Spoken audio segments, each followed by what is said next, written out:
Think about a time when you had to make a decision. Maybe it was whether or not to stop for coffee on your way to the store, or maybe it was whether to cook dinner or order takeout. Do you have a small decision in mind yet? When you made that decision, what were some of the gains or losses that you were weighing? These are called tradeoffs. Did it involve money that you wanted to save, or time away from your loved ones? Or maybe it was about doing something that made you feel a lot of pride. Why was it important for you to make that decision? What did that decision mean to you? I made a decision recently to order takeout. This cost me money during an uncertain financial time, which mattered to me because it made me feel less stable in my finances. However, it also meant that I didn't have to make dinner, which gave me more time. That was important to me because my family was struggling, and I haven't been able to give them as much attention. It meant that I could spend the time biking with my kids instead of being in the kitchen. And if I'm honest, this was important to me because I wanted to feel like I was being a good parent. It was more than just takeout. It was the value of feeling good about my parenting that was at stake. Think again about your decision. Why was it important for you to make that decision? What did that decision mean to you? Chances are, if you get underneath it all, the decision, no matter how small it was, had something to do with the people who were important to you. Your sense of belonging, your sense of predictability or familiarity, creating a buffer for yourself, your safety, your sense of pride and accomplishment, and your ability to meet your needs.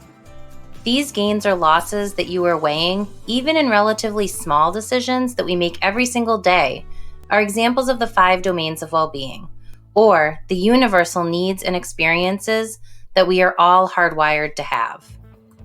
However, what we know is that in our current society, not everyone has equitable access to these universal needs and experiences. Racism, sexism, homophobia, transphobia, xenophobia, and other systems of oppression greatly impact the level of access that a person or an entire community can have for the 5 domains of well-being. Systems of oppression impact how we experience the 5 domains of well-being as a whole, as well as individually. The 5 domains of well-being are non-hierarchical, meaning that while one may be more present in a given moment, generally, one is not more important than the others. In fact, the 5 domains of well-being are universally needed but individually experienced and differently accessible. What this means is that I might meet my needs in one way, but someone else might meet their needs in a totally different way. And also, our choices for meeting our needs are restricted by systemic oppression. We are all hardwired for these needs and experiences, or for the 5 domains of well-being. All behavior, whether it's a behavior that we believe is healthy or not, is a way for us to meet our needs in the 5 domains of well-being. Not all behavior should be condoned or be okay, but it is important to recognize the ways that we meet our needs for well-being, especially if those ways are considered unhealthy, so that we can have a more complete understanding. The 5 domains of well-being are social connectedness, stability, safety, mastery, and meaningful access to relevant resources. Let's look at each domain more specifically. Think about where you feel a sense of belonging. Who are your people? Who depends on you? Some people have shared that they feel a sense of social connectedness from family and friends, from the local group that plays games together every month, or the crew that you're a part of, or even the barista at the local coffee shop. Research shows that social connections are critical for both our physical and mental health, and social isolation is linked to serious health issues. Social connectedness requires a diversity of relationships, reciprocity to both give and receive information, material help, and emotional support, a sense of belonging, a sense of being valuable and needed, and fosters growth. Think about where you feel safe. Where can you be your authentic self? Have you ever been to a place where you felt safe but someone with you didn't, or vice versa? Some people have shared that they feel safe in certain neighborhoods, at their home, walking around at night, or at their neighbor's house. Systems and programs, not just people, can make someone feel safe or unsafe. For example, some people fear the police, and not because of a specific person or police officer. History and context can impact one's sense of safety, and what we consider safe or safer may or may not be very different from what others consider safe. Safety requires being free from both physical and emotional harm from people, places, or systems, and the ability to be true to one's core identity without harm or humiliation. What are some of your daily or weekly routines? What in your life provides you with a sense of familiarity or helps keep you feel grounded? Is there anything that you do regularly that helps prevent small things from snowballing into big problems?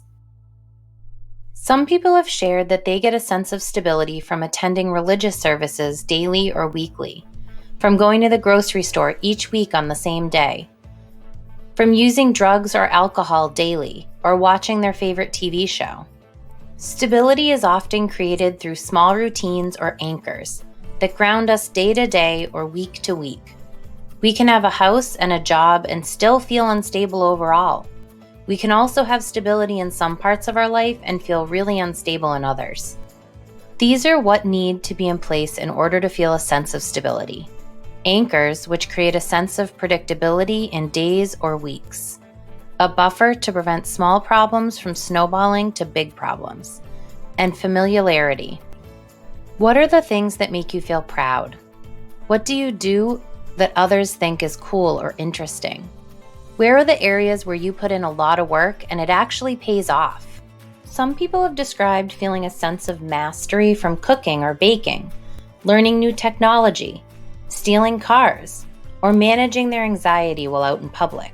Mastery is really about our sense of accomplishment, which can come from making progress or getting better at something, even if we're not the best at it. It's about the feeling that we have an ability to influence people or situations around us or our own future. Mastery requires that there is a goal that is attainable but not guaranteed, that there's correlation between efforts and outcomes, there's a sense of control and choice, a recognition and value by others, and it is important to yourself, and an experience of self-efficacy and a sense of empowerment. Where do you meet your basic needs? Where can you meet your needs that are not extremely difficult to access or are degrading or dangerous? Some people have shared that meaningful access to relevant resources for them means when they are able to get their groceries without triggering their trauma. They can go to a health clinic in their community that is discreet, or when the resource they need is in their community and not in a rival gang's territory. Resources are those things that everyone needs. We need to be able to determine for ourselves what is relevant and important.